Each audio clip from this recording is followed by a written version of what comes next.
Kalau suami berubah menjadi kasar, coba tanya dulu sama diri kita sendiri, apakah kita itu masih lembut? Sekarang banyak banget perempuan yang bilang, suami-suami zaman sekarang itu lebih kejam dari Fir'aun. Karena ada suami yang kasar, ada suami yang selalu bikin istrinya tertekan, ada suami itu yang gak mampu untuk ngontrol emosinya sendiri. Betul. Tapi jarang banget ada istri yang mau bercermin, kenapa semua itu bisa terjadi? Kadang tanpa kita sadari, sikap kerasnya seorang suami itu lahir dari amarah yang dipancing oleh sikap kita sendiri sebagai seorang istri. Dari ucapan yang merendahkan, dari kurangnya rasa hormat, dari seringnya membangkang, dan dari keluhan yang gak pernah ada ujungnya.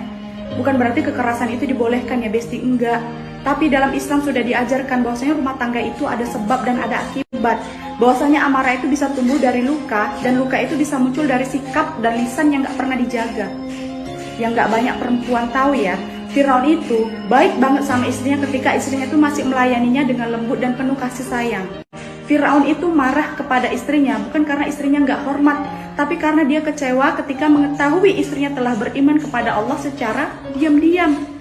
Itu artinya apa? Artinya bahkan laki-laki sekejam Firaun pun bisa lembut ketika mendapatkan kelembutan dan kehormatan dari istrinya. Dan laki-laki yang paling keras sekalipun bisa luluh ketika istrinya itu tahu cara menjaga ucapan, cara menjaga sikap, dan cara menjaga hatinya. Rumah tangga itu ya Besti, selalu punya dua sisi.